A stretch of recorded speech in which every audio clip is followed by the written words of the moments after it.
জয় ঠাকুর। শ্রী শ্রী রামকৃষ্ণ পুঁথি চতুর্থ খণ্ডের অন্তর্গত শুরু করছি নতুন অধ্যায়, নরেন্দ্রের মিলন। আজ পাঠ প্রথম দিন, পর্ব 499, পৃষ্ঠা সংখ্যা 327। নরেন্দ্রের মিলন। জয় প্রভু রামকৃষ্ণ অখিলের স্বামী, জয় মাতা শ্যামা সুতা জগত জননী, জয় জয় দোহাকার যত ভক্তগণ, সবার চরণ রেণু মাগে এ অধম। এবে বড় মত্ততর ভক্তবর রাম, বিশ্বগুরু শ্রী প্রভুর পাইয়া সন্ধান, নানা স্থানে করিছেন মহিমা প্রচার। ভবনে বসানো আছে ভক্তেরও বাজার, মুক্ত হস্তে ব্যয় ভক্ত সেবারও কারণ, আপনি যেমতি তাঁর গৃহিণী তেমন, আত্মীয় কুটুম্ব বন্ধু যে রহে যেখানে, সকলে লইয়া যান প্রভু দর্শনে। এ সময় নিকট আত্মীয় একজন, বয়স 20 বর্ষ কিংবা কিছু কম, সুন্দর বালক যেন সুন্দর আকৃতি, বিশাল নয়নদ্বয় রাজর্ষি মূরতি, নয়ন পীড়িতি অতি বুদ্ধিমান, রতিমতি ভগবানে ধর্মপথে টান। নরেন্দ্র তাহার নাম, নরেন্দ্র বিশেষ, আধারে অনেক গুণ, গুণে নহে শেষ।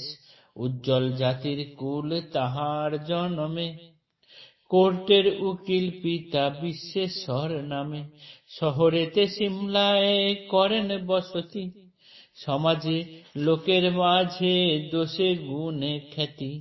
জুটিলেন এইবার প্রভুর সদনে, শুনিয়া মোহন নাম রামেরও বদনে।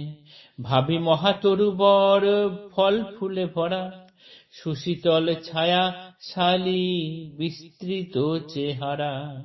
কত শত্রু কত পত্র শাখা প্রশাখাদি অগণন, গোড়ায় চারায় ভাসে লক্ষণ যেমন, সেই মতো নরবর নরেন্দ্রের গায়ে। বাল্যাবধি লক্ষণাদি স্পষ্ট দেখা যায়, মন দিয়া শুনো কই তাহারও ভারতী। জন্মাবধি দেখি তার স্বতন্ত্র প্রকৃতি, অতিথি সন্ন্যাসী ত্যাগী আসিলে দুয়ারে, গোপনে দিতেন তিনি যা পেতেন ঘরে। নয়নে কখনো ভালো না লাগে কামিনী, ঘৃণা তাই যেন কালকুট ভরা ফণি। কামিনী যে ভালোবাসে সেও ভালো নয়, স্বভাব সুলভ ধর্ম শুন পরিচয়।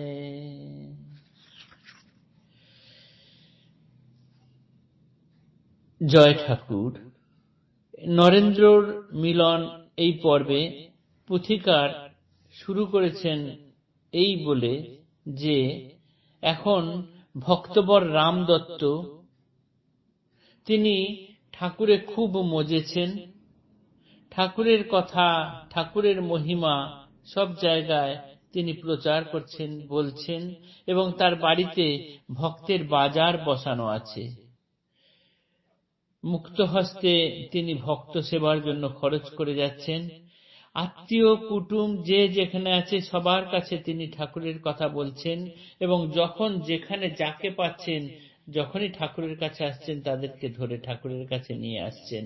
ঠিক এই রকম সময়ে তার নিকটাত্মীয় একজন, মোটামুটি 20 বছরের কিছু কম হবে এরকম বয়সী একজন সুন্দর বালক, সুন্দর আকৃতি, দেখতে যেমন সুন্দর আকৃতিও তেমন সুন্দর, বড় বড় দুটি চোখ এবং বুদ্ধিদীপ্ত সেই চোখ দেখলেই বোঝা যায় রীতিমতো তার ধর্মপথে টান আছে।